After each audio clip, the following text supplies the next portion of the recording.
Hello student and friends, मेरा नाम अजय। आज हम पढ़ेंगे एमसीक्यू का लेक्चर नंबर 2, यानी हम लेक्चर नंबर 1 पढ़ चुके हैं।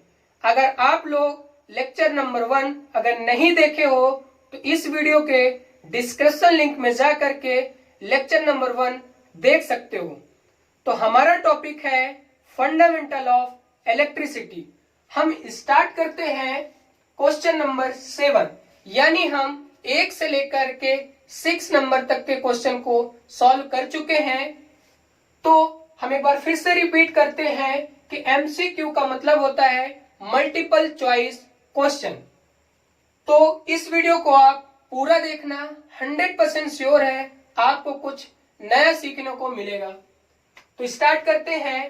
क्वेश्चन नंबर 7 क्या कहता है कि प्रतिरोध की इकाई होती है, यानी रेजिस्टेंस की यूनिट पूछा है।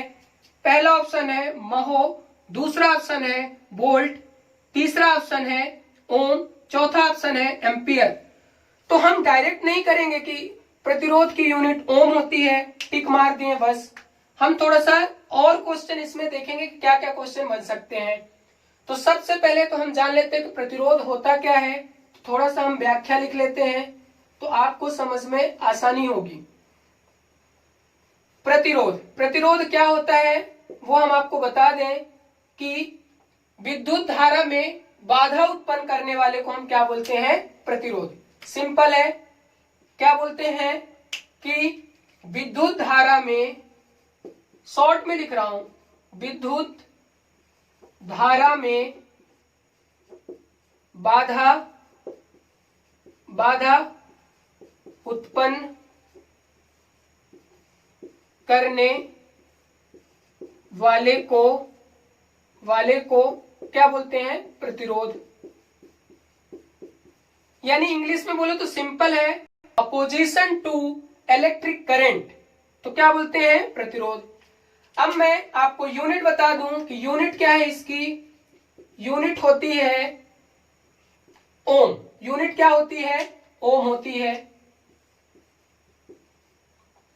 तो एक बात याद रखना कि अगर आपको महो, यहां देखते हैं महो किसकी यूनिट होती है, तो महो होती है चालकता। महो किसकी यूनिट होती है, चालकता, यानी चालक की। आप ऐसा भी समझ सकते हो कि महो जो यूनिट होती है चालक की होती है, रेजिस्टेंस की उल्टा होता है चालक। दूसरा क्या होता है, वोल्ट किसकी यूनिट होती है, पोटेंशियल। पोटेंशियल यानी विभव। विभव की यूनिट क्या होती है, वोल्ट। दूसरा ईएमएफ की भी यूनिट होती है, ईएमएफ, इलेक्ट्रोमोटिव फोर्स। ओम की तो हम बता दिए। एम्पियर किसकी यूनिट होती है, धारा यानी करंट। करंट की भी यूनिट क्या होती है, एम्पियर। तो आपको समझ में आ रहा होगा। अब हम क्वेश्चन नंबर 8 चलते हैं। तो क्वेश्चन नंबर 8 क्या कहता है कि जब एक समान परमाणु इलेक्ट्रॉन खोता है तो यह होता है। सिंपल से है कि जब कोई एटम अगर इलेक्ट्रॉन को खो देता, लॉस कर देता है, तब वहां पे क्या होता है, एक धनात्मक आयन होता है, एक ऋणात्मक आयन होता है कि विद्युत रूप से उदासीन, या फोर्थ ऑप्शन मूव के लिए मुक्त। तो आपको बता दूं कि जब इलेक्ट्रॉन खोता है, थोड़ा सा डिटेल लिख लेते हैं तो आपको एक की जगह 2-4 क्वेश्चन और समझ में आ जाएंगे। तो अगर इलेक्ट्रॉन खो रहा है, कोई परमाणु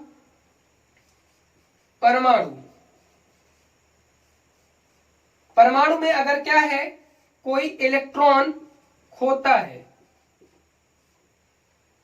कोई इलेक्ट्रॉन खोता है या कोई इलेक्ट्रॉन ग्रहण करता है, तब क्या होगा।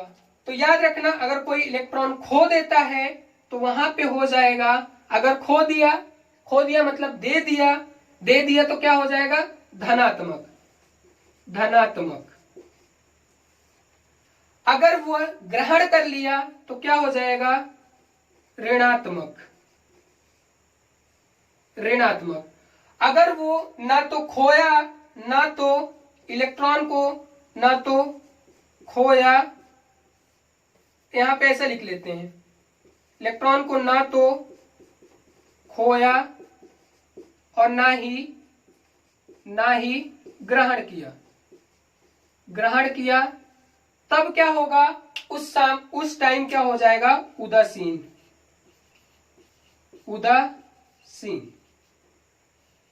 इसे थोड़ा समझ लेते हैं। अब आपको समझ में आ गया होगा कि अगर इलेक्ट्रॉन को खोता है तब हमारा आंसर क्या हो जाएगा, वो धनात्मक होगा। ऋणात्मक कब होगा, जब ग्रहण करेगा। सिंपल आप ऐसा समझ सकते हो कि अगर मान लो जब किसी को क्या है, तुम देते हो, खोते कब हो, खोने का मतलब है कि अगर किसी को दे देना तभी तो उस चीज को महसूस होगा खोने का। तो अगर देना हो गया तब क्या हो जाएगा, वो धनात्मक हो जाएगा। अगर ग्रहण करना, ले रहे हो किसी से, मान लो कोई चीज उधार ले रहे हो तो वो ऋण के रूप में होगी तो ऋणात्मक होगा।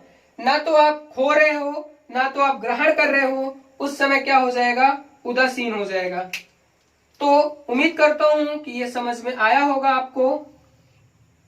अब हम क्वेश्चन नंबर 9 चलते हैं। क्वेश्चन नंबर 9 क्या कहता है कि चालक पदार्थ की चालकता मापी जाती है। ऑप्शन नंबर ए महो से, ऑप्शन नंबर बी ओम से, ऑप्शन नंबर सी ओम मीटर से, ऑप्शन नंबर डी ओम सेंटीमीटर से। तो ये क्वेश्चन ज्यादा इंपॉर्टेंट है क्योंकि मैक्सिमम बच्चे कंफ्यूज रहते हैं। तो हम सबसे पहले चालकता को ही समझते हैं। तो यहां पे हम लिख लेते हैं व्याख्या यानी डिटेल। अब हम देखते हैं चालकता यानी कंडक्टिविटी को हम दो तरीके से समझ सकते हैं यूनिट के लिए। तो यहां हम दोनों तरीकों को देखेंगे। अगर प्रतिरोध का उल्टा यानी रेसिप्रोकल ऑफ रेजिस्टेंस, अगर प्रतिरोध के उल्टा है तब चालकता की यूनिट क्या होगी, यहां ध्यान से समझना। तब यूनिट क्या होगी, यूनिट होगी 1/, प्रतिरोध की यूनिट आप लोगों को पता होगा ओम। तो फाइनल यूनिट जो हो जाएगी वो क्या हो जाएगी, इसका उल्टा महो। तो चालकता की यूनिट क्या हो जाएगी, एक महो। दूसरी क्या होगी, तो दूसरी होगी, ध्यान से देखना, अगर वो रेजिस्टिविटी के रेसिप्रोकल है। रेजिस्टिविटी का मतलब क्या होता है, प्रतिरोधकता। तो याद रखना, अगर प्रतिरोधकता के रेसिप्रोकल है या उल्टा है तब यूनिट क्या होगी, इसको भी आपको समझना है। तो याद रखना, प्रतिरोधकता की यूनिट क्या होती है, ओम मीटर। तो 1/, मैं ओम का चिन्ह बना देता हूं, और मीटर। तो हम इसे इस तरीके से भी लिख सकते हैं, ओम का उल्टा सिंपल सी बात है महो।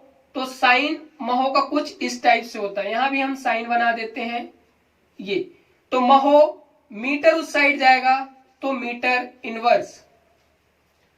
तो याद रखना, चालकता की जो यूनिट आई वो क्या है, दो तरीके से हम फाइंड आउट कर सकते हैं। और दोनों तरीके से आप अगर गूगल में सर्च करोगे तो आपको दोनों यूनिट देखने को मिल जाएगी।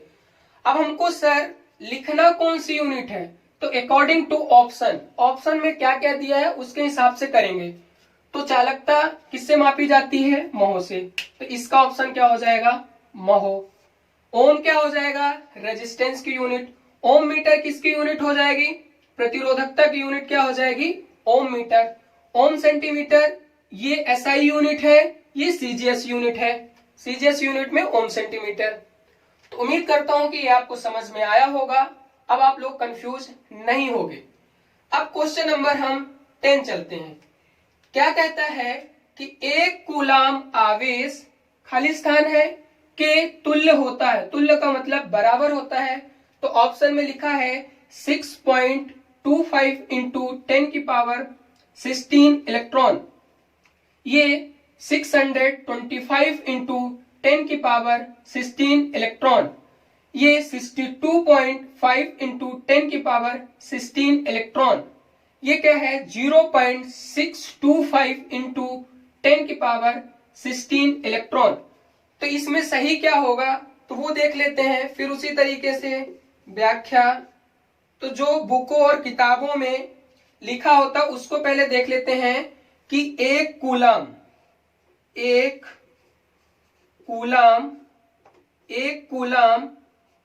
बराबर, एक कूलाम आवेश बराबर कितने इलेक्ट्रॉन के होता है 6.25 इंटू 10⁻18 इलेक्ट्रॉन। अब इसे ध्यान से समझना, हम इसे इस तरीके से भी लिख सकते हैं। अगर हम इसमें तो ये ऑप्शन में है ही नहीं तो कौन सा ऑप्शन सही हो जाएगा, तो ये ऑप्शन हो जाएगा 625 इंटू 10⁻16 इलेक्ट्रॉन, यानी ऑप्शन नंबर बी इसका राइट आंसर होगा। ध्यान देना, कुछ चीजें आपको ये नहीं समझ में आता होगा, पॉइंट इधर जा रहा है तो पावर कम हो रही है ज्यादा हो रही है, तो मैं शॉर्ट में आपको बता दूं, आपके लिए हेल्प होगा। तो शॉर्ट में ध्यान देना, अगर मान लो ये पावर लगा हुआ है, पावर के इस साइड और इस साइड, तो अगर पावर के इस साइड अगर आप पॉइंट को ले जा रहे हो, पॉइंट है ये, तो पॉइंट को इस साइड ले जा रहे हो और पॉइंट को इस साइड ले जा रहे हो, तो अगर यहां अगर पावर को, पॉइंट को अगर इस साइड ले जा रहे हो तो क्या हो जाएगी, पावर कम हो जाएगी, पावर क्या हो जाएगी, कम। इधर ले जाओगे तो क्या हो जाएगी, पावर ज्यादा, पावर क्या हो जाएगी, ज्यादा। मैं एरो का निशान लगा दे रहा हूं, तो पावर क्या हो जाएगी, ज्यादा हो जाएगी। तो सिंपल है, एरो यहां था मतलब पॉइंट यहां था, पॉइंट को हम 2 आगे लेके गए तो क्या हो जाएगी, पावर इस साइड लेके गए यहां मतलब, तो पावर क्या हो जाएगी, कम। आप इस तरीके से भी फाइंड आउट कर सकते हो। अब हम चलते हैं नेक्स्ट क्वेश्चन पे। क्वेश्चन नंबर 11 क्या कहता है कि इलेक्ट्रॉन की खोज किसने की थी। पहला ऑप्शन रदरफोर्ड, दूसरा ऑप्शन चैडविक, तीसरा ऑप्शन थॉमसन, चौथा ऑप्शन डाल्टन। तो हम इसे भी देख लेते हैं कि इलेक्ट्रॉन की खोज किसने किया था, तो इसका हम व्याख्या ही किए देते हैं ताकि का 2 क्वेश्चन और बन जाए। तो आपको समझ लेना, पेन है, पेन आपके पास क्या है, पेन की स्पेलिंग आपको पता होगा, PEN। कौन सी कंपनी के आप यूज करते हो, तो आप समझ लेना कि हम RTC, ये तरीका है याद करने का। तो RTC कंपनी का यूज कर रहे हो तो P से क्या हो जाएगा, P से अगर देखोगे तो हो जाएगा प्रोटॉन। तो प्रोटॉन की खोज किसने किया था, तो अब ध्यान देना, पहला वर्ड ये पहला, तो R से हो जाएगा रदरफोर्ड, R से क्या हो जाएगा, रदरफोर्ड। चलो दूसरा देखते हैं, E का मतलब होता है इलेक्ट्रॉन, तो इलेक्ट्रॉन दूसरे नंबर पे है, इधर क्या है, थॉमसन, T है, तो E से क्या हो जाएगा, इलेक्ट्रॉन, तो यहां लिख लो इलेक्ट्रॉन। इलेक्ट्रॉन की खोज किसने किया था, तो T से हो जाएगा थॉमसन, यानी हालांकि टॉमसन से थॉमसन समझ लेना। लास्ट में क्या है, N से हो जाएगा न्यूट्रॉन, तो न्यूट्रॉन की खोज C का मतलब हो जाएगा चैडविक, और N से हो जाएगा न्यूट्रॉन।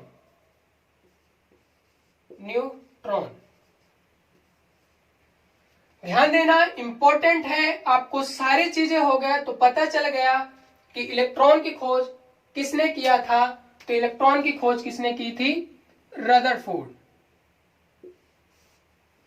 रदरफोर्ड के बाद हम देखते हैं कि क्वेश्चन नंबर 12 क्या है कि प्राकृतिक में उपलब्ध कंपाउंडों की संख्या क्या है? कंपाउंडों की संख्या क्या है? 105 है, 118 है, 1000 है या अनंत है? तो सबसे पहले आपको बता दूं कि कंपाउंड क्या होते हैं। कंपाउंड यानी यौगिक। तो सबसे पहले कंपाउंड को समझ लो, तब तो आपको समझ में आएगा। तो व्याख्या लिख लेते हैं। कंपाउंड, कंपाउंड यानी यौगिक। तो यौगिक क्या कहलाता है? दो या दो से, लिख भी लो, दो या दो से अधिक तत्व को मिलाकर, तत्व को मिलाकर मिलाकर दो या दो से अधिक तत्व को मिलाकर जो बनता है उसे क्या कहते हैं? उसे कंपाउंड या यौगिक कहते हैं।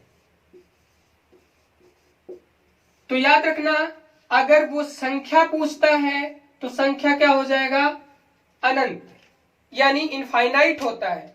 तो कुछ एग्जाम्पल देख लो कंपाउंड के। तो कुछ एग्जाम्पल आपके पास है, जैसे H2O, आपको पता है ये क्या है? पानी का। दूसरा एग्जाम्पल लिख लो NaCl,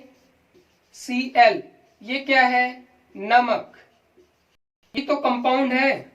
याद रखना, यहाँ 118 है, ये पीरियोडिक टेबल के एलिमेंट यानी तत्वों की संख्या है। तो मैक्सिमम लड़के 118 को टिक कर देंगे। तो याद रखना आपको अनंत कंपाउंड होते हैं। अब हम चलते हैं नेक्स्ट क्वेश्चन पे। क्वेश्चन नंबर 13 क्या कहता है कि आदर्श वोल्टेज स्रोत का आंतरिक प्रतिरोध होता है। यानी आपसे क्वेश्चन पूछा है कि आइडियल वोल्टेज सोर्स का इंटरनल रेजिस्टेंस कितना होता है। तो ऑप्शन ए में है 0, ऑप्शन बी है अनंत यानी इनफाइनाइट, ऑप्शन सी है परिमित मान, ऑप्शन डी है स्थिर मान। स्थिर यानी कांस्टेंट वैल्यू। तो इसे ध्यान से समझना। आदर्श वोल्टेज का मतलब होता है कि अनुमानित मान, ये एज्यूम किया गया है, हालांकि रियल लाइफ में नहीं होता। तो हम यहाँ पे व्याख्या देख लेते हैं। पहले हम एक सिंबल बना लेते हैं वोल्टेज सोर्स का। मोस्ट इंपॉर्टेंट क्वेश्चन है, इसे समझना। इसका जो इंटरनल रेजिस्टेंस स्मॉल आर से डिनोट किया, इसका इंटरनल रेजिस्टेंस होता है 0। याद रखना, मैं यहां पे लिखे भी दे रहा हूं, आर का मतलब होता है इंटरनल रेजिस्टेंस यानी आंतरिक प्रतिरोध। आंतरिक प्रतिरोध। तो आपको समझ में आ गया होगा कौन सा ऑप्शन सही होगा। ऑप्शन नंबर ए, इसे हम V से डिनोट किए। सेम कुछ 14 नंबर का क्वेश्चन है, आप इसे ध्यान से समझना कि आदर्श करंट सोर्स का आंतरिक प्रतिरोध पूछा गया है, यानी ideal current source. Ideal current source का आपको क्या पूछा है? Internal resistance. ऑप्शन सेम है, तो इसको समझ लो। व्याख्या, इसको समझना। यहां करंट सोर्स हम बना लेते हैं। मैं बार बार एक बार फिर से रिपीट करता हूं कि आइडल का मतलब होता है अनुमान किया गया, माना गया, या रियल लाइफ में ऐसा नहीं होता। तो आर बराबर इसमें क्या हो जाएगा? इनफाइनाइट यानी अनंत। अनंत। याद रखना, ये भी जो आर है ये डिनोट होगा आंतरिक प्रतिरोध। आंतरिक प्रतिरोध। प्रतिरोध आपको समझ में आया होगा। ये दोनों क्वेश्चन इंपॉर्टेंट है, तो इसका आंसर हो जाएगा बी। तो उम्मीद करता हूं ये समझ में आया होगा। अब हम नेक्स्ट क्वेश्चन पे चलेंगे। अगर आपको वीडियो पसंद आ रही है तो वीडियो को लाइक कर दो, अगर नए हो तो चैनल को सब्सक्राइब कर लो। क्वेश्चन नंबर 15, क्वेश्चन नंबर 15 क्या कहता है कि एक अच्छे चालक की विशेषता होती है, यानी गुड कंडक्टर की क्या क्या प्रॉपर्टी होती है। तो पहला ऑप्शन है कि वो सस्ता हो यानी चीप हो, दूसरा आसानी से उपलब्ध हो, तीसरा है तनन सामर्थ्य अधिक। तनन का मतलब क्या है कि टेंसाइल स्ट्रेंथ अधिक होनी चाहिए, टेंसाइल का मतलब खींचा जा सके। और डी है उपरोक्त सभी। तो इसका आंसर हो जाएगा उपरोक्त सभी। वो सस्ता भी होना चाहिए, आसानी से उपलब्ध भी होना चाहिए, तन्यता सामर्थ्य होनी चाहिए, उसकी अधिक होनी चाहिए। तो और इसके लिए क्या इंपॉर्टेंट है वो भी आप लिख लो, थोड़ा सा कुछ चीजें एक्स्ट्रा लिख लो ताकि वहां से भी अगर क्वेश्चन पूछे जाए तो आप कर पाओ। तो यहां पे लिखे देता हूं अच्छे या अच्छा चालक। अच्छा चालक में क्या क्या होना चाहिए, तो रजिस्टिविटी लो होनी चाहिए। रजिस्टिविटी लो का मतलब है प्रतिरोधकता। प्रतिरोधकता क्या होनी चाहिए, कम। और कंडक्टिविटी का मतलब है चालकता। चालकता क्या होनी चाहिए, अधिक होनी चाहिए, तो ये दोनों इंपॉर्टेंट है, पहला और दूसरा, बाकी तो ये लिखा हुआ है। अब क्वेश्चन नंबर 16 पे चलते हैं या 16 पे चलते हैं कि सिरोपरी लाइनों में प्रयोग किया जाता है, यानी ओवरहेड लाइन जो हमारे आप लोग खम्भे वगैरह में देखे होंगे वो ओवरहेड लाइन कहलाती है, जो रोड वगैरह में आप चलते होंगे। तो याद रखना इसमें पहला ऑप्शन है कठोर लौह चालक, नरम एल्युमिनियम चालक, नरम लौह चालक, और डी है ACSR चालक। इसका आंसर होगा ACSR चालक। तो ACSR चालक का फुल फॉर्म देख लो, कभी कभी पूछ लेता है तो इसे भी देख लो, इंपॉर्टेंट है। ACSR का फुल फॉर्म होता है एल्युमिनियम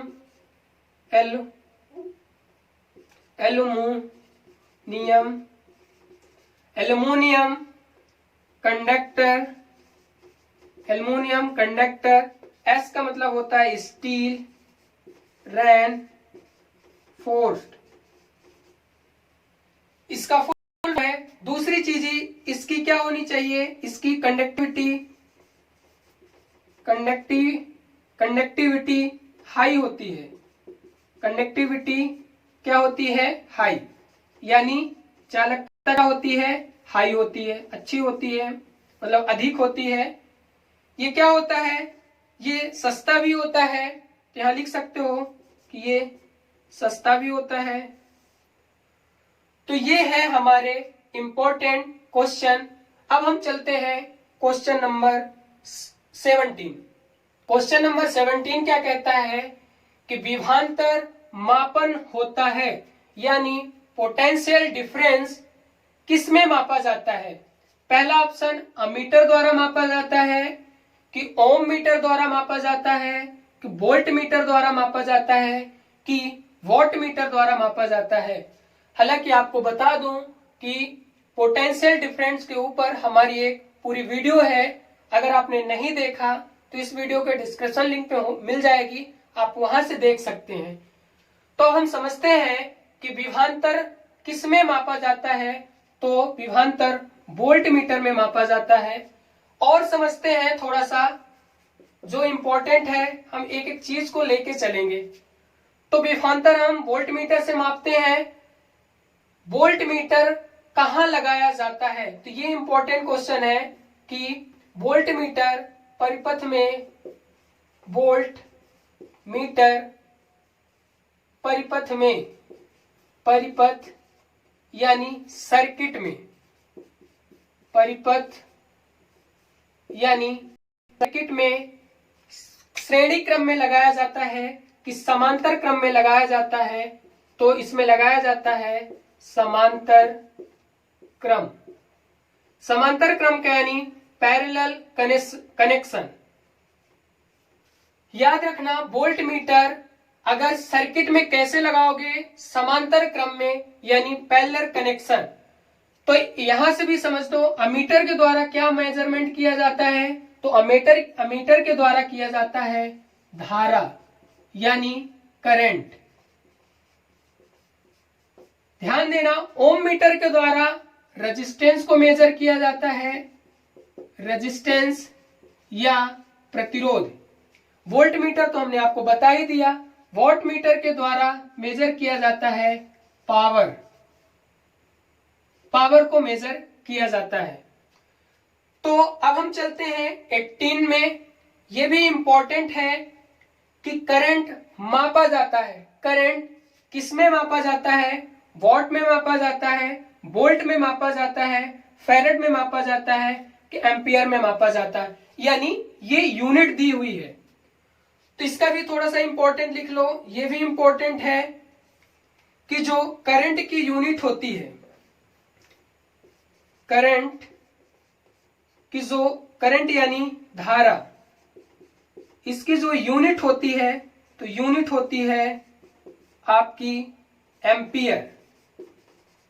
एम्पियर, एम्पियर यूनिट होती है और एम्पियर आपके सामने है, तो इसका आंसर हो गया डी।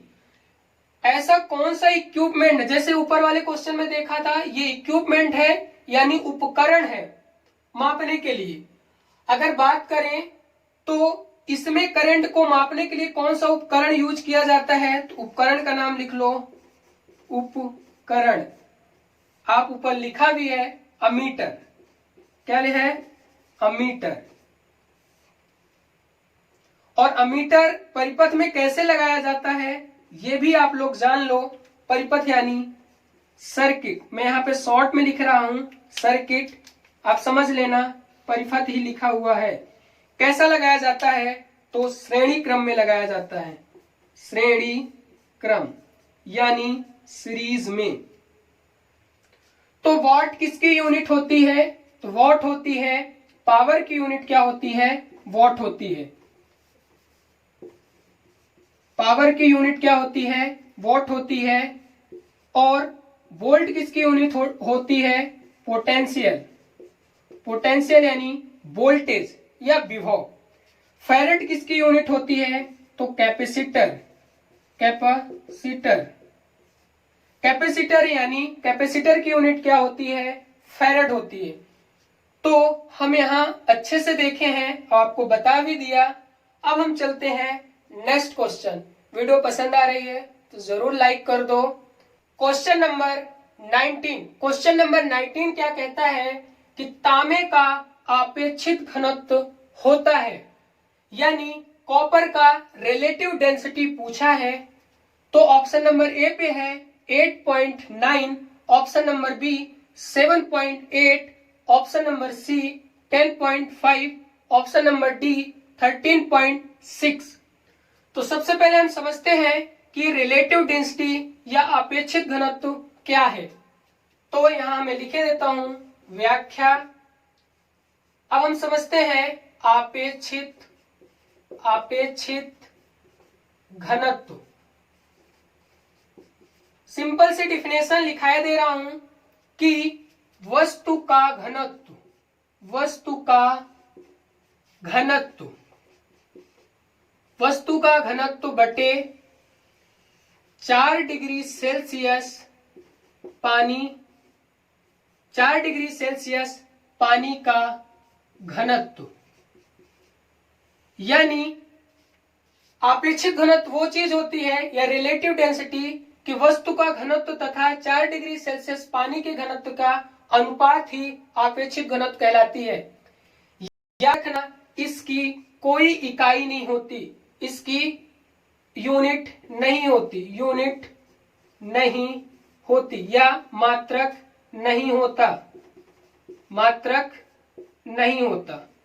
नहीं क्यों नहीं होता, क्योंकि रेशो का कोई यूनिट नहीं होती, नहीं होती।